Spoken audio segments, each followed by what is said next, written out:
There is a growing sentiment among Texas fans that perhaps Arch Manning should quarterback Texas in the playoffs, particularly when they play Clemson.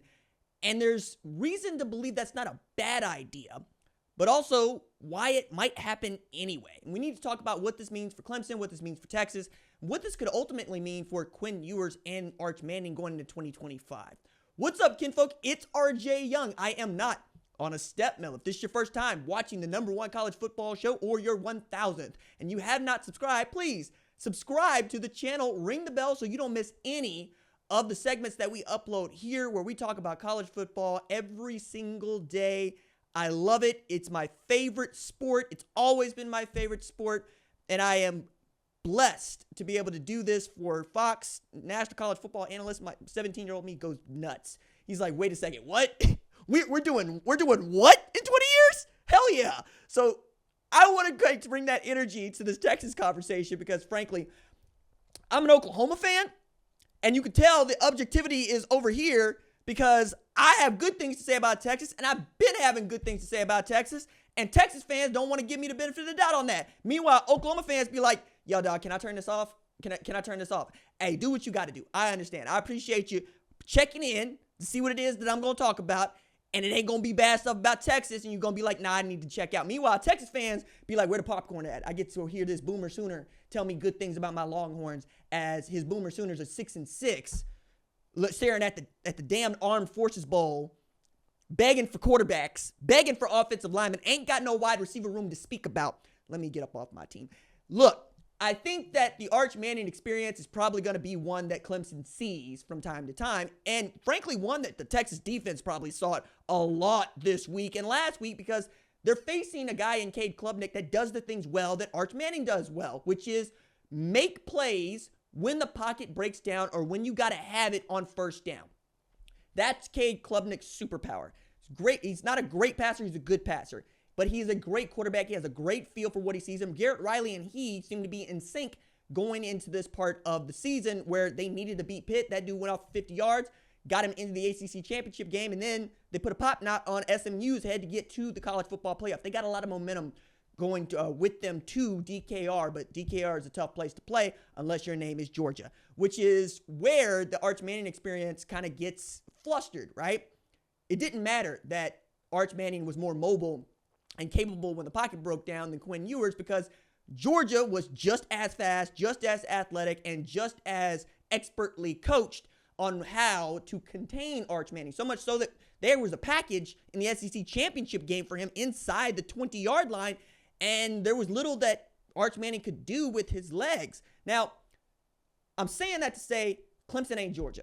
And fact of the matter is, probably won't see Georgia again until you get further down the road, and then you cross that bridge when you come to it. But the way that I look at Quinn Ewers starting this game is not unlike the way that you should probably look at Jalen Hurts starting the game in 2018 when he played Georgia for the national championship. They went with Tua in the second half because they needed to be able to throw that ball deep down the field, and Jalen wasn't able to do it. Tua was, Devontae Smith caught that pass, and we're talking about Alabama winning a national championship because we had Brian Dabo and Nick Saban courageous enough to make the pull and go, hey, we got to get a different skill set out there to go win this football game. Not necessarily a better quarterback, but a different quarterback with a skill set that we can use to exploit this defense.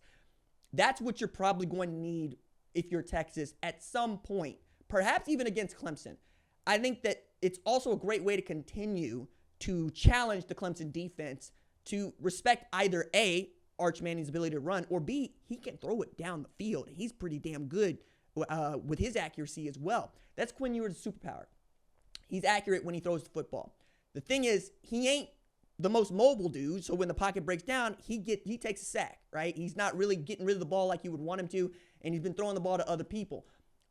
Outside of that, you got to be able to make it happen when your otherwise great offensive line ain't been good enough to keep you protected. Again, this is only happening against Georgia, and I do not believe Clemson's defense is as good as Georgia, but they're good enough to give you fits, right? That's the thing. They're good enough to make this hard for you.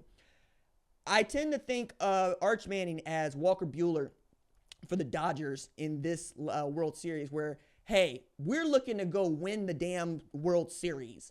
let's not be coy. Let's go get a starter who's fresh so that we can go get the outs that we need to crown ourselves as champion. We're not really going to be interested in saving somebody or hurting somebody's feelings because we got to win today. We got to win right damn now. Or my favorite example of this is the World Baseball Classic in 2023 when I got to see the greatest at-bat of my entire life. Mike Trout is at the plate. If he gets a hit, we're looking at the United States probably beating the Japanese for the World Championship. And what do? They go to the pen, and they pull out this hoss, Shohei Ohtani, and that dude goes up there on the hill, stares down the best American baseball player I've ever seen with my own two eyes, and threw 3 damn pitches right by Mike Trout. Oh my gosh, it was a religious experience for me. I'm a catcher. I love baseball. I was looking at that going, oh my God, it might never happen like this again. But that's because somebody on the Japanese dugout was like, nope, go get the dude that can make this happen. Arch Manning's that dude. Arch Manning can be that dude that can make this happen. If you see that you can exploit them on the edge with a quarterback with legs, then you put old Jets in there, okay? You put Sea-Doo in there and you let that man go to work, okay? I don't see that happening for Quinn Ewers. I don't. It also means that if you got to go with Arch Manning and then perhaps Steve Sarkeesian decides that Arch Manning needs to be the guy the rest of the way, guess what Quinn Ewers is probably going to do, right? I don't know that he's going to go to the NFL draft. Probably going to go to the transfer portal.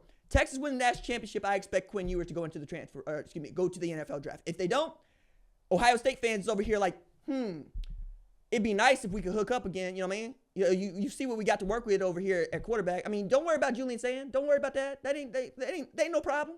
That ain't no problem. Don't worry about Tavian St. Clair. That ain't no problem. That ain't no problem. Because you know Ohio State, they like to stockpile them quarterback stock. They had 5 scholarship quarterbacks slotted this year. And 3 of them highly touted. All right?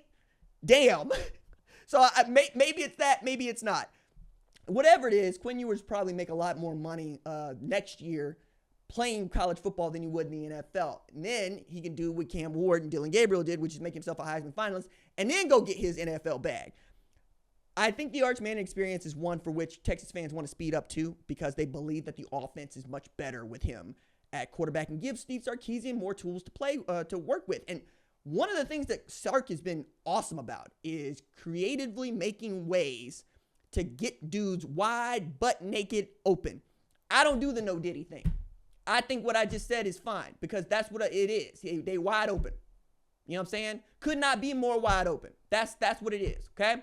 I also enjoy that I can trust Steve Sarkeesian to find a way to make it whole and make it wide and to run something right through it if it's there. Loves to have a tailback that can go for 1,000 yards, right? Loves to run the football. Every great offensive coordinator loves to run the football, but with the jet motions that they do and the RPOs and the different window dressing that they give the defense, they're challenging your discipline and they're challenging you not to go for the pump fake. While what they really want to do is just get a dude one-on-one and let that man go to work. That's one of the reasons I love being an offensive play caller because the job was give you an opportunity to win a dogfight. That's it. That's all I got to do. All I have to do is give you an opportunity to go one-on-one. If I get you a 1v1, I've done my job. Now go be a player and make a play. That's why we say players and not plays. That's why we say Jimmys and Joes. I want to see one-on-one. Who's going to win? That's why we ran the Okie drill, dog. That's why we play burnout. It's because you need to know when you got to go get a bucket, who going to go get you a bucket. And the only way that a quarterback can go get you a bucket is completing deep passes on 3rd down and or making it happen with his legs to go get you that 1st down. That's what makes Patrick Mahomes elite. That's what makes Josh Allen elite. And that's what it's going to take to win the national championship. Somebody's going to be out here making plays and somebody's going to be out here looking up going, damn, I had him until I didn't. It's going to be one of those, Hollywood, where'd he go? And Hollywood goes, where'd who go? And then gestures on you. You know what I'm saying? What you need is somebody that's going to be out there thinking like Maverick. Get in the one-on-one, let him win the dogfight, and keep going to work with that. I think Arch Manning's got the goods for that. Okay? I think Sea-Doo can make this happen. You know what I'm saying? I don't, put it another way. Put my Oklahoma hat right on for just a second. I want to see I want to see Sidu before I see Ewers. Sidu can hurt me. You know what I'm saying? The jet ski can make things difficult for me. Quinn Ewers, he got to throw it in rhythm. Probably needs a run game. Probably needs to have play action pass be more part of his game and the RPO be more deadly. But with Arch, I can do anything I want back there. And that might be the thing that Steve Sarkeesian is looking for. But you know what? You've given that dude 2 weeks to scheme for you. Good luck with that.